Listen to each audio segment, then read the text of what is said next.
গাড়িটা কার ভাই, গাড়িটা কার? ঘটনাটা বাড়ির থেকে আইতাছি বাইরের বাইকে জিবি আর কি নিয়ে আইতাছি আই দিবে নামাবো আর হঠাৎ করে মনে হচ্ছে শর্ট সার্কিট থেকে এটা তো বুঝতে পারতেছি না স্যার।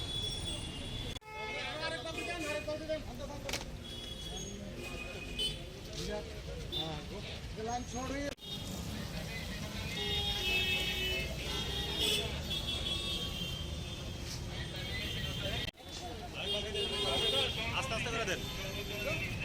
হ্যাঁ হ্যাঁ উপরে দিয়ে দেন। হ্যাঁ